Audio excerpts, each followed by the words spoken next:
Welcome to Message of Hope. Message of Hope. It's a program for you and I. This is a platform where we discuss issue of life. I am your host, Olufisayo Isijola. And the book of Colossians chapter 1 verse 27 says Christ in us is the hope of glory. It then means that we are based on Christ, on the solid rock.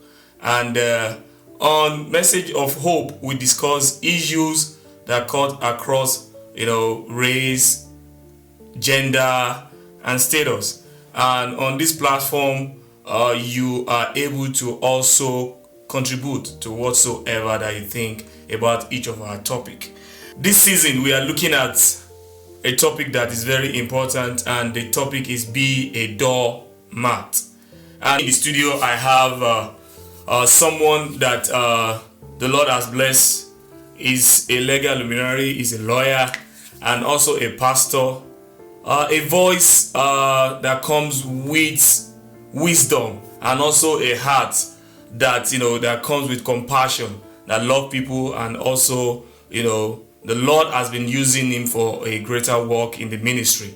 And get ready, buckle your belt, get ready for this season, because we're going to have a very good time.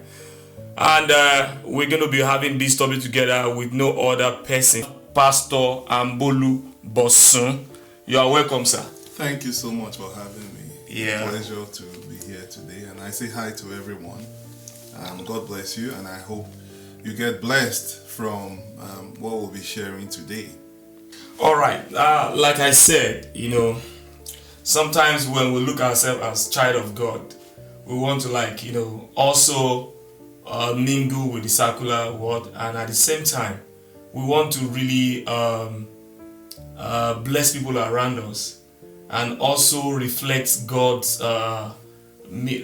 how God sees us. What really inspired this topic? Because I really want to understand what really inspired this topic. Good questions. So in our journey as children of God, but more particularly as workers in the vineyard, being a worker is a responsibility position where you are answerable to someone. Okay, that specific doormat scenario came to mind one time about earlier in the year when I listened to a message by one man of God. He was talking about an encounter with God, and that during one of those encounters, God asked him, God said, I am the door. Who are you? Who are you? And oftentimes God will always come to us with questions. And my study of the Bible suggests that each time God comes with a question, it's because he wants to direct your attention to something. Not necessarily because he's seeking the answer, because we know that he's the all-sufficient God, all-knowing God, and all that. So he's trying to get something out of you, like he did with Job, to try to tell you that, look, you don't know anything. So each time God comes with a question, you find that half of the time we don't have the answers. The wise person will say, Lord, thou knowest. So in this particular encounter, the man of God went into, of course, if you are asked, who are you? I'm going to say, I'm a child of God. I'm your child. I'm a royal priesthood, a holy nation. I'm a prophet. I'm a pastor. I'm a worker in the vineyard. I'm a lawyer, by your grace. We're always by the grace of God. So it kept on and on.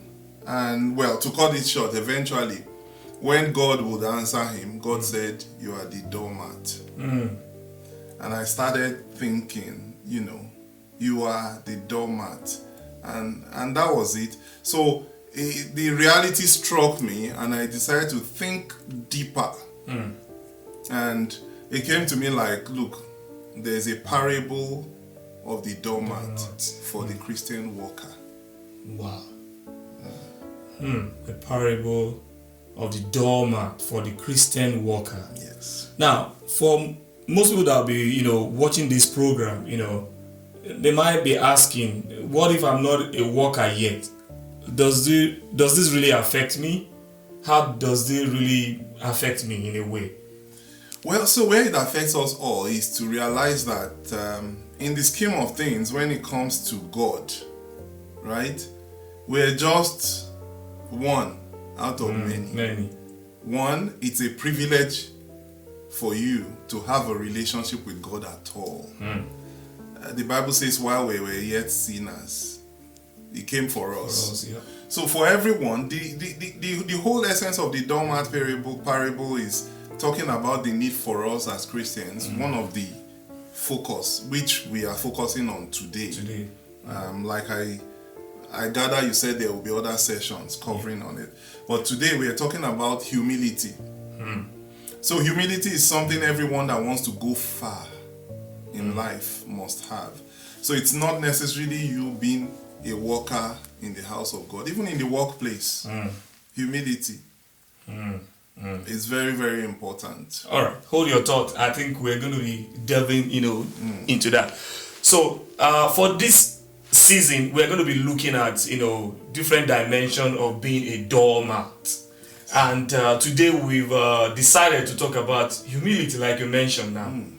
Now, in this world that we find ourselves, that people are very assertive, they are very opinionistic about themselves, about people around them. How do we really, impact people like that? How do we really ascertain this, being, humble in the environment as a doormat in terms of service? Yeah, perhaps I think the first thing we should look at is the meaning of humility.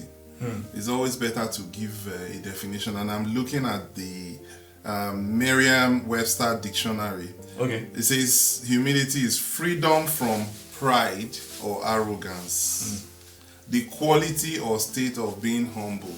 So that still doesn't give us the full definition. You're defining humility, you are saying humble. Okay. So maybe to look at what being humble is. Let's look at humble. Humble. Okay, so being humble means not proud, not arrogance. So if I were to put it in perspective, I'll say humility is knowing who you are, knowing your ability and everything, and yet downplaying it as much as possible, knowing that, look, it's just a privilege. You are just one out of many. The table can turn. So how do we marry that to being moderate? Humility is still about moderation. Okay. But more or less, you're being modest. So moderation suggests doing things, not overblowing it. So it's still similar to being moderate, being modest, not too... I don't want to use the word not too loud. Okay. So if we look at the position of being a doormat, you are there as a doormat. You have a purpose to serve. Incidentally, you are only a doormat because there is a door. If there were no door, you would be a floor mat. But we are looking at a doormat. So Christ says, I am the door. So if we are the doormat, we serve as access to that door. But we must always remember the only reason you are a doormat in the first place is because there is a door. If there is no door, you won't be a doormat. The only reason you are a child of God is because there is God, first and foremost. That you are calling your father before you can then be a son. Okay? So, putting that in perspective, the position of the doormat already suggests what one should be. You're there for people you are the first point that people will meet before they get through the door, before they pass through the door.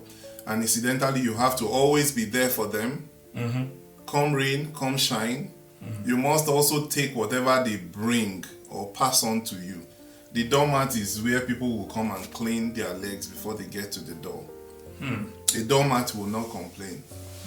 A doormat will not complain. Now, this brings me to, is it going to be a question now, or just to add to the introduction? The reason why I find it very easy to discuss this topic with you because you are an embodiment of, humility. What really attracted me to you is that, that humility, how you are able, anybody that cross your path will have this kind of, being accepted because you're so humble, and anybody that cross your path will be blessed one way or the other. So, and that is why you are the right person to discuss this. What is your guide? What is really helping you to really, gone this far at this stage? Okay. So maybe I should first of all clarify that humility is not even necessarily defined by your appearance. Mm-hmm. So I might have a quiet voice, calm, does not necessarily symbolize humility. Humility is actually you being okay. So as powerful as Christ is, even looking at the circumstances of his birth, suggests to us what humility is. Christ is the Son of the all-powerful God, rich in everything, the owner of it all. Christ was there at the beginning when man was being created, when the world was being created. But he chose to come as who? A baby. He did not come into the house of the rich and affluent. He was born in a manger where nobody would even, if they were to say, go and look for the person who will be king or savior, the last place anybody would look at is manger, where horses are to be, So that in itself is humility. Now, talking about what helps, I'll be honest, what helps is just knowing that life is a privilege. It's not by ability, it's not by your education, it's not even by what you have achieved, because so even in the secular world, in the workplace, whatever you've achieved, somebody sat there before you. Somebody will sit there after you. Whatever knowledge you think you have now, somebody will come later and do even better. Even in terms of, and you also are a clergy as well. Whatever revelation you think you have today, people will come in future, and some of it they will correct you, just like someone will correct them subsequently. So it's a position of knowing that, look, God is the only one that has that right and ability to say and assert. Every other person, we are nothing in the scheme of things. We are nothing. Whatever we are is just a privilege. It's a privilege. And that, knowing that we can lose it. Remember that, like the example of our daddy Gio, the General Overseer of the Redeemed Christian Church of God. When first you notice he had to serve under someone who was, not English speaking, because I don't want to say illiterate. When you talk about literacy, it's just about the language you are speaking. So we might say he's not literate, but he's just not literate in English. True. In Yoruba, he's highly educated. True. So he wasn't illiterate. But the language of transmitting the message is English language, even though we later have the Yoruba Bible. But think of someone who's a PhD holder having to serve under someone who did not go to school. But that's the first lesson that God took him through. Going up, God took him down first, just like the case of Joseph. So God may destine you up, but the first place up is down. Joseph went to the pit first before getting to the palace.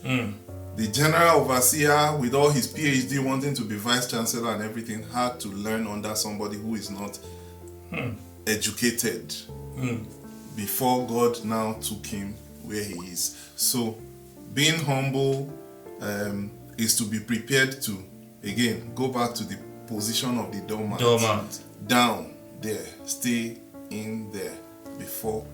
And again, looking at doormat, if you relate yourself to be a doormat, there is nothing, demeaning that, more than that. Because when you see yourself as doormat, nothing will matter to you. Because the doormat is where everybody pass through, they march on it. They'll clean their feet, place their shoes on it, whether there is mud, whether there is whatever kind of dirt, even poo-poo, you will clean it first before you get into to access the door. Okay.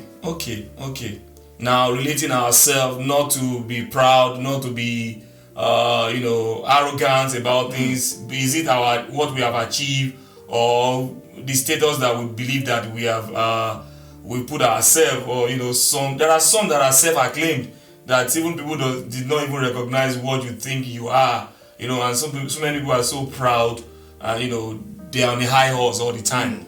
And like you said, it is a matter of you looking at yourself that you have nothing without God. The Bible says no man has a thing except as given by God. And I think there is a psalm also, I can't remember which specific psalm now. It says, lift not your horns, for promotion neither comes from east nor west, but comes from God the Father of light. So, humility. It's important to, you cannot divorce pride. So the other place of humility is just pride. You are either of the two. True. You are either of the two. True. So pride comes when you are not a humble person.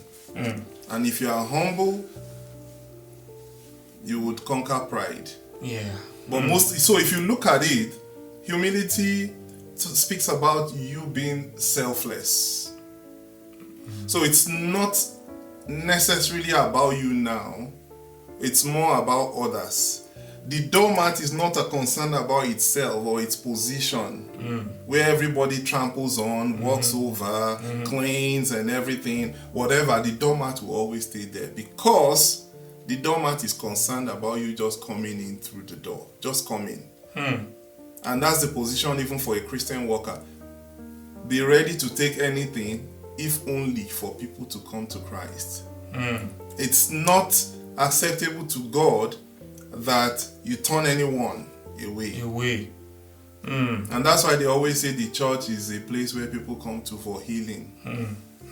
To do as much as possible, whatever it takes, let them come in. So from what I gather just now, it is a journey, and on that journey you must always remember that it's either you attract people or you repel people. Yes. So the doormat will serve either as an entry point or an exit point. And as Christian, we should be the entry. We should be the entry. Should be the entry. You find that pride usually is a function of, most times you find that is a function, or let me flip it, humility is a function of your background. People who did not gain much, you'll find that people who did not gain much attention growing up will quest for that attention. Whether male, female, if you take for instance a female now that is craving attention, find out it's usually because they were not appreciated growing up. And that's why even as parents, you try to, let your children know you are a king, you are a priest, you are a princess. Appreciate them. So because if you be craving for it. So people who just lack that growing up, they grow up seeking that attention. And the place of humility is not a place where you start seeking attention. You don't want attention to you at all. You want people to focus on the door, not the doormat. Not the doormat. As Christian worker, being a doormat is not for us to be seen everywhere. It's for the master to be seen. I'm a worker. Without me, they cannot open the church.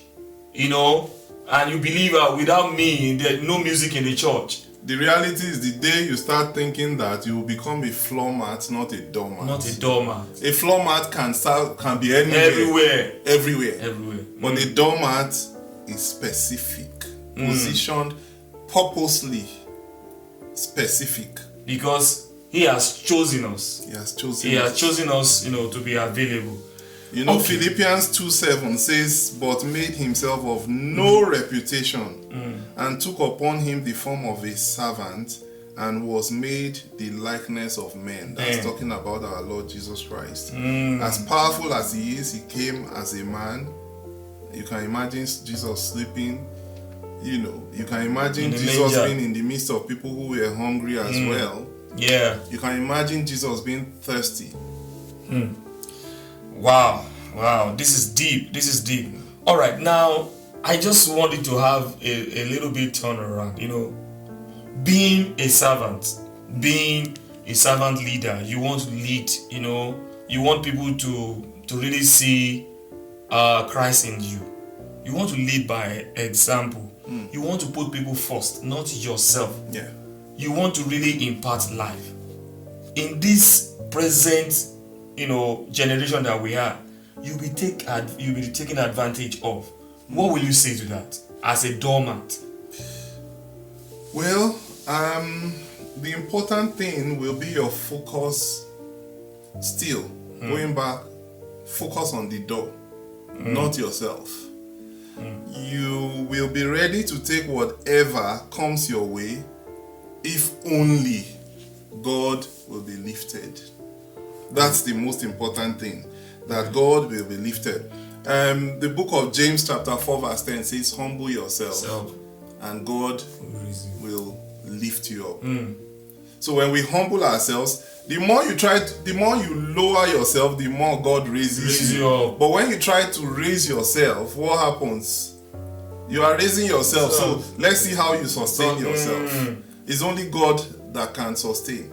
Now, people will try to take advantage of you. Yes, quite all right. But the important thing is your own focus and their focus. If you are going to take advantage of me to get to Christ, bring it on, please. Please. As a matter of fact, you might be thinking that you are taking advantage of me. If you asking me to give you $10, 20 or something, will bring me to gain access to preach the gospel, why not? Bring it on. Yeah. So the person may think they are taking advantage of you, but you are reaching them with something. Because some might be saying, they might be thinking that they are smart, they can exploit you, they can manipulate you, because you want to just represent a doormat. Because I think I get what you're saying. But the reality of being humble is not synonymous with being foolish. It doesn't mean we are foolish. That's the point. It doesn't mean we are foolish. We have a purpose, and that purpose must always be our focus and insight. So whoever is coming through the same door, some will come with their own motives. But remember that for the position of a Christian worker, you know that once they pass through the door, what do they mean? Salvation. Unless they don't pass through that door. So you will do all you can to get them through the door. But some will come determined already not to even go through the door. For such people, of course, what can you do? You can only offer their access. But if they don't take their access, well, too bad. Maybe God will bring another opportunity for them to come. Yes, people will take advantage of you, but the focus is not you. The focus must be on God. You remember the story of the blind man in the Bible who was blind. Or let's not even take it too far. The king that was told with leprosy to go and bath. It was just He was almost going to lose it because he didn't humble himself. He said, I thought he would just come out, lay hands on me, and then he's now telling me to go and birth in River Jordan. As if we don't have clean waters in our place. And he was lucky that a servant, lowly servant, told him that, why don't you just humble yourself? He says, do it. Why not just do it? And then he did it. And he got his miracle. It then means that there are some people that the Lord has placed in our life strategically to save us. Yes, true. And when we notice them, don't joke with them. Yeah, we should be careful not to push them away. Because talking about this humility as a servant leader, being a doormat, when you manipulate them in your own thought too much, there is a way God can deal with you. The truth of the matter is, what we call manipulation, when we are trying to do those, or if we try to do those manipulations, guess what's happening? God is sitting in heaven and laughing. He's sitting and laughing that if only you know, if only you know the blessing that would have come from that same person that you are pushing away. I listened to a man of God recently who said he was only able to get into the US because one man kept on troubling him and coming to him for prayers. But that man, looking so inconsequential, was the same person that God used to get him into the US. So sometimes when you think you are manipulating, that God is manipulation is witchcraft. It is witchcraft.